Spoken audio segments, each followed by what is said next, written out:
Everyone, welcome to commerce tutorial. मैं हूं आपकी अपनी होस्ट ज्योति।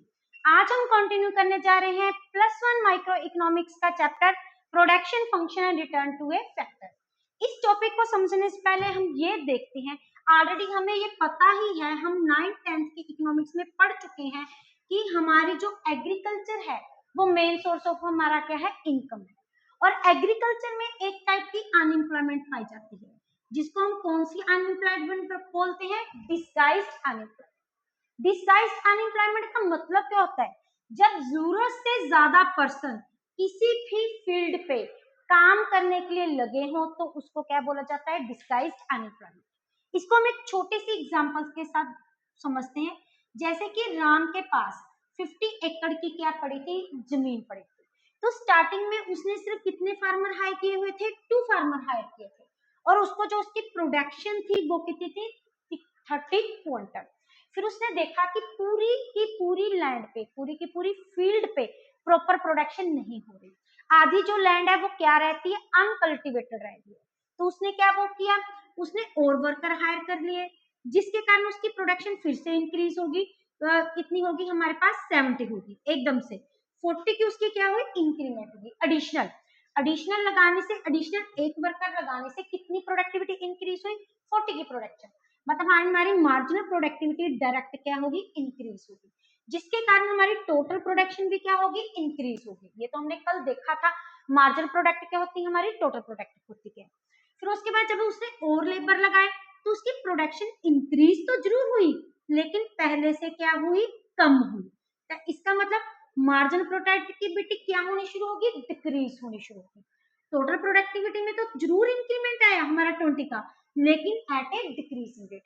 जैसे जैसे उसने लेबर और लगानी शुरू कर दी, इस फील्ड पे सिर्फ कितने फार्मर अच्छे से काम कर सकते थे, 10 फार्मर। और उसके बाद हमारी जो प्रोडक्टिविटी क्या होगी, 110 होगी। तो फिर उसने क्या बोला कि कोई बात नहीं, मैं और प्रोडक्शन करता हूँ, और लेबर लगाता हूँ। जब उसने और लेबर लगानी शुरू की, ये वो पॉइंट था जो इस बात का इंडिकेट था कि इससे ज्यादा वर्कर्स हमारी लैंड पे काम नहीं कर सकते, मैक्सिमम वर्कर इतने ही काम कर सकते हैं। तो यहाँ तक हमारी मार्जिनल प्रोडक्टिविटी मैक्सिमम होगी, लेकिन मार्जिनल प्रोडक्टिविटी अभी भी क्या हुई, डिक्रीज होगी। और इसमें क्या, अगर उसने इससे, यहाँ वो पॉइंट है जहां ये पॉइंट का इंडिकेट कर रहा है कि अब जो हमारे फिक्स्ड फैक्टर यहाँ पे यूज हो रहे हैं, इससे ज्यादा हम यूटिलाइज नहीं कर सकते। अगर हमें और वेरिएबल फैक्टर लगाने हैं, इंक्रीज करने हैं, मतलब अगर और लेबर इंक्रीज करनी है तो हमें फिक्स्ड फैक्टर भी इंक्रीज करने पड़ेंगे, मतलब एडिशनल लैंड क्या करनी पड़ेगी, हायर करनी पड़ेगी। लेकिन अगर उसने और भी की है ज्यादा, तो मार्जिनल प्रोडक्टिविटी क्या होनी शुरू होगी, डिक्रीज। तो जिसके कारण हमारी टोटल प्रोडक्टिविटी क्या हो गई, ये डिक्रीज होनी शुरू हो गई। यही हमारा लॉजिक है, हमारा लॉ ऑफ वेरिएबल प्रोपोर्शन। ये ऑलरेडी हम 9th 10th की इकोनॉमिक्स में पढ़ चुके हैं। वो क्या बोलती है, जब हम एडिशनल लैंड पे, फिक्स्ड वेरिएबल पे कोई भी हम वेरिएबल फैक्टर किसी फिक्स्ड फैक्टर के साथ कंबाइन करते हैं, तो स्टार्टिंग में जो हमारी मार्जिनल प्रोडक्टिविटी क्या होती है, इंक्रीज होती है, जिसके कारण टोटल प्रोडक्टिविटी इंक्रीज होती है, कौन से रेट पे, इंक्रीजिंग रेट पे। और उसके बाद जैसे जैसे हम इनको इंक्रीज करते जाएंगे तो मार्जिनल प्रोडक्टिविटी क्या होनी लग जाएगी, डिक्रीज होनी जाएगी। जैसे कि इस पॉइंट पे हमारी मार्जिनल प्रोडक्टिविटी क्या हो रही थी, डिक्रीज हो जाने लग रही थी, जिसके कारण हमारी टोटल प्रोडक्टिविटी तो इंक्रीज होगी, लेकिन किस रेट पे, हमारे डिक्रीजिंग रेट पे। एक स्टेज ऐसी आ जाएगी जो हमारी मार्जिनल प्रोडक्टिविटी क्या हो जाएगी, जीरो हो जाएगी, मतलब टोटल प्रोडक्टिविटी में कोई भी चेंज नहीं आएगा। और उसके बाद मार्जिनल प्रोडक्टिविटी क्या होनी शुरू हो जाएगी, डिक्रीज, जिसके कारण हमारी टोटल प्रोडक्शन भी क्या हो जाएगी, डिक्रीज हो जाएगी। जीरो के बाद हमारी मार्जिनल प्रोडक्टिविटी क्या होती है, जीरो होती है। यही हमारी लॉ ऑफ वेरिएबल प्रोपोर्शन किसमें शो करती है, 4 स्टेजेस पे शो करती है। फर्स्ट स्टेज पे एमपी इंक्रीज होती है, सेकंड में डिक्रीज होती है, फिर जीरो, फिर क्या बन जाती है, हमारे पास नेगेटिव बन जाती है। ये होती भी किस केस में, एग्रीकल्चर फील्ड में। और कौन से पीरियड में होती है, हमारी शॉर्ट पीरियड में। शॉर्ट पीरियड वो पीरियड होता है जिसमें कुछ फैक्टर फिक्स्ड और कुछ फैक्टर हमारे पास क्या होते हैं, वेरिएबल होते हैं।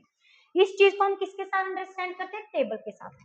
जैसे जैसे लेबर इंक्रीज हो रही है अप टू द पॉइंट 4, हमारी मार्जिनल प्रोडक्टिविटी क्या हो रही है, इंक्रीज हो रही है, जिसके कारण हमारी टोटल प्रोडक्टिविटी इंक्रीज तो हो रही है, लेकिन कौन से रेट पे? इंक्रीजिंग रेट पे। तो इसको हम किस लॉ के नाम से जानते हैं? Law of increasing returns. और ये कौन सी स्टेज आती है लॉ ऑफ वेरिएबल प्रोपोर्शन की? First stage. उसके बाद अगर हम देखें अप टू द पॉइंट 0, जैसे से 3, 2, 1, 0, मार्जिन प्रोडक्टिविटी क्या हो रही है? डिक्रीज। इसका मीनिंग टोटल प्रोडक्टिविटी इंक्रीज हो रही है, कौन से रेट पे? डिक्रीजिंग रेट पे। इट मीन्स ये हमारी कौन सी स्टेज होती है? Third stage. और इस स्टेज पे क्या होता है? हम क्या बोलते हैं? Law of decreasing return. ये जो हमारी सारी रिटर्न्स की जो लॉ है, ये किस पे डिपेंड करते हैं? हमारे एनपी पे।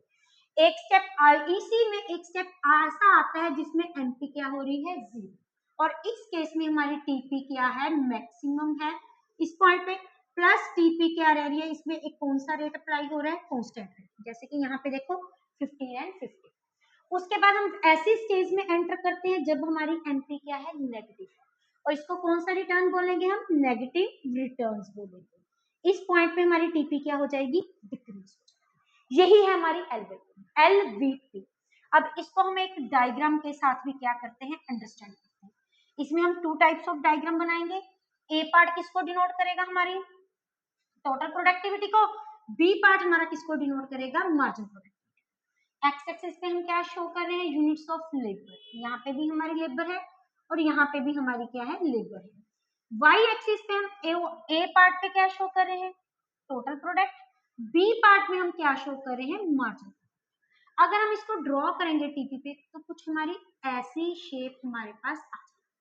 अब यहाँ तक देखो हमारी जो टोटल प्रोडक्टिविटी क्या आ रही है? फटाफट इंक्रीजिंग रेट पे इंक्रीज हो रही है। क्यों इंक्रीज हो रही है? हमारी जो एमपी है वो कंटिन्यूसली क्या हो रही है? इंक्रीज हो रही है। इन्हीं स्टेजेस के हिसाब से हम इनको क्या करेंगे? प्लॉट करेंगे। उसके बाद एक पॉइंट ऐसा है जब हमारी मार्जिन प्रोडक्टिविटी क्या है? मैक्सिमम। इस पॉइंट पे जो हमारी एमपी है वो क्या हो जाती है? 0। उसके बाद थर्ड स्टेज पे हमारी एमपी क्या हो जाती है? नेगेटिव। यही है हमारी 3 टाइप्स ऑफ स्टेजेस जिसको हमने डायग्राम के साथ रिफ्लेक्ट किया। देखिए सबसे पहले हमने टीपी की शेप बनाई।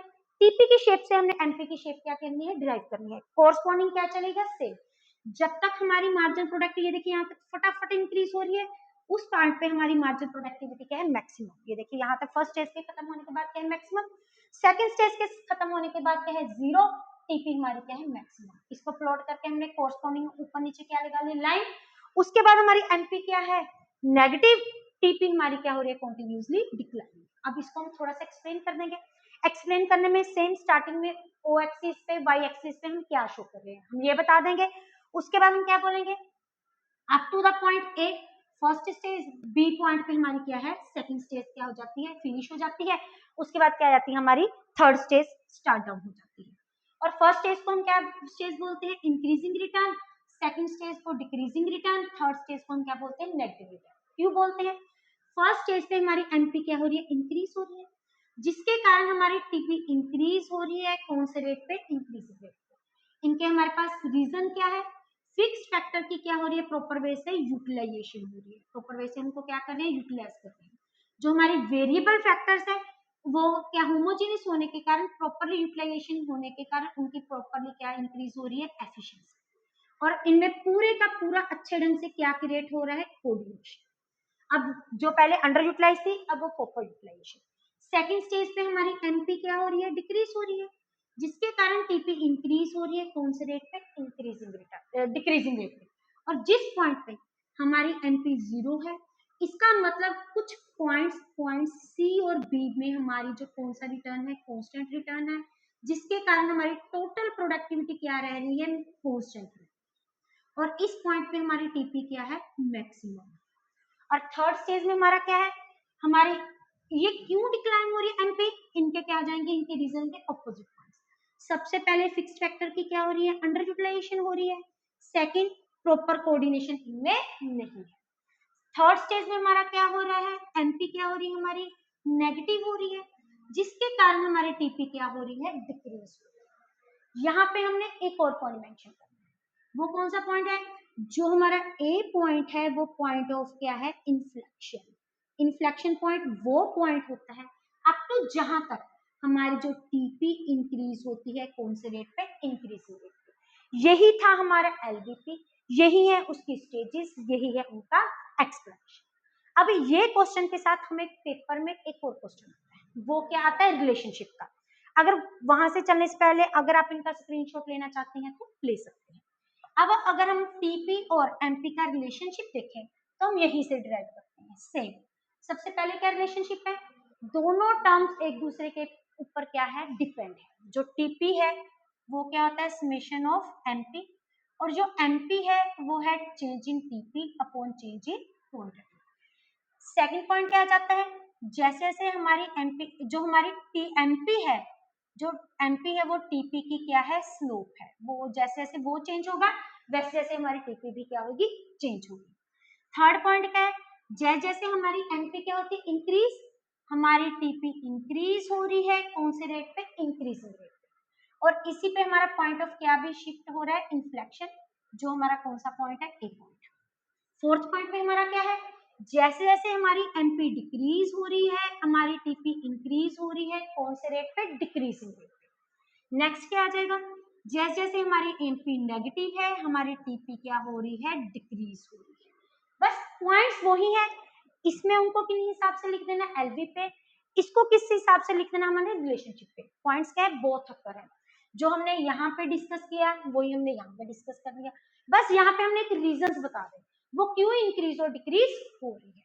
एक हमारा टॉपिक और रहता है, अगर आप पहले इनका स्क्रीनशॉट लेना चाहते हैं तो ले सकते हैं। एक हमारा क्वेश्चन, और आप रिलेशनशिप पे ये डायग्राम भी ड्रॉ कर सकते हैं। उसके बाद हमारा कौन सा क्वेश्चन आ जाता है, that is relationship AP and NP. NP और एपी का हमारा कैसे रिलेशनशिप आता है। अब एपी क्या होती है, एवरेज। एपी को निकालने के लिए हम क्या करते हैं, डिवाइड करते हैं। किन किन को डिवाइड करते हैं, दैट इज टीपी अपॉन हमारे वेरिएबल फैक्टर। जैसे 2 को 1 के साथ डिवाइड किया 2, 2 को 3, 3 को 2 के साथ डिवाइड किया 1.5, 4 को 3 के साथ डिवाइड किया 1 पॉइंट समथिंग आ जाएगा। ऐसे ऐसे ये यहाँ पे क्या आ जाएगा, हमारा 3 आ जाएगा। यहाँ पे हमारा आगे ये हमारे एमपी को नहीं डिवाइड करना, हमने टीपी को डिवाइड करना। 5 को 2 के साथ डिवाइड किया 2.5, 9 को 3 के साथ डिवाइड किया 3, फिर से हमारा क्या आ जाएगा 3, फिर से हमारा क्या आ जाएगा 2.8। ऐसे ये कंटिन्यूसली क्या करती जाएगी, डिक्रीज करती जाएगी। अब एपी, अब इसको अगर हम ड्रॉ करें तो हमारे पास कौन सी शेप ड्रॉ होगी, एक्स एक्सिस पे हम क्या शो कर रहे हैं, लेबर, वाई एक्सिस पे हम क्या शो कर रहे हैं, एपी एंड एमपी। दोनों का साथ स्टार्टिंग पॉइंट हमारे पास क्या है, सेम। एपी फर्स्ट स्टेज में एक एपी आगे है और सॉरी एमपी बड़ी है और एपी क्या है, नीचे। ये फास्ट से इंक्रीज हो रही है, फास्ट से क्या हो रही है, डिक्रीज हो रही है। एक सेकंड स्टेज पे ये दोनों क्या है, जब वो फॉल करें मैक्सिमम पॉइंट्स पे, उसके बाद हमारी एपी भी क्या हो रही है, कॉन्टिन्यूसली डिक्रीज हो रही है। ये शेप कौन सी है, एमपी की, ये कौन सी है, एपी की। अगर हम इसके रिलेशनशिप बताएंगे तो फर्स्ट पॉइंट हमारा क्या आ जाएगा, what terms are calculated from TP. MP और एपी को हम किससे कैलकुलेट करते हैं, टीपी से, क्योंकि एमपी का फार्मूला हमारा क्या आ जाता है, change in TP upon change in variable factor. AP का फार्मूला क्या आ जाता है, TP upon variable factor. Both की हमारे पास जो शेप है वो हमारे पास क्या है, inverse U shape. Third point हमारे पास क्या आ जाता है, एपी एमपी जो है वो फास्ट इंक्रीज होती है, फास्ट क्या होती है, डिक्रीज होती है। जो कि एपी है वो आराम से इंक्रीज हो रही है और आराम से क्या हो रही है, डिक्रीज। ये देखिए, A for AP, A for आराम से। नेक्स्ट पॉइंट हमारा क्या आ जाएगा, जब जब हमारी एपी इंक्रीज हो रही है, जैसे जैसे हमारी एपी इंक्रीज हो रही है up to that one point, MP greater है और एपी क्या है, कम है। उसके बाद ए पॉइंट पे ये दोनों एक दूसरे को क्या कर रहे हैं, इंटरसेक्ट कर रहे हैं। इंटरसेक्ट करने का मतलब कि ये वो पॉइंट है जिसमें एमपी और एपी एक दूसरे के क्या है, बराबर है। बराबर होने के साथ जो हमारी एपी है वो क्या है, मैक्सिमम। उसके बाद इस पॉइंट के बाद जैसे जैसे हमारी एपी डिक्रीज हो रही है, हमारी जो एमपी है, एपी है, वो ग्रेटर है किससे, एमपी से। यहाँ पे टीपी और एमपी में किसकी शेप दे रखे थे, एमपी की। इस पे हम किसकी शेप देखेंगे, एपी की। जैसे जैसे हमारी एपी इंक्रीज हो रही है, एमपी बड़ी है, एपी क्या है, हमारी छोटी। इस पॉइंट पे दोनों क्या है, बराबर, और एपी हमारी क्या है, मैक्सिमम। उसके बाद जैसे जैसे एपी डिक्रीज हो रही है, एपी ऊपर है, एमपी क्या है, नीचे। लास्ट पॉइंट, एमपी हमारी पॉजिटिव भी हो सकती है, जीरो भी नेगेटिव। यहाँ तक वो पॉजिटिव है, यहाँ पे वो डिक्रीज हो रही है, यहाँ पे वो जीरो है, यहाँ पे वो नेगेटिव है। यहाँ तक पॉजिटिव, जीरो एंड नेगेटिव। लेकिन एपी क्या होगी, हमेशा पॉजिटिव ही रहेगी, वो कभी भी नेगेटिव नहीं हो सकती। इसी के साथ हमारा ये चैप्टर खत्म होता है। अगर आप इनका स्क्रीनशॉट लेना चाहते हैं तो ले सकते हैं। वीडियो अच्छी लगे इसको लाइक करें, ज्यादा से ज्यादा शेयर करें, चैनल को सब्सक्राइब करना ना भूलें। Thank you, have a nice day.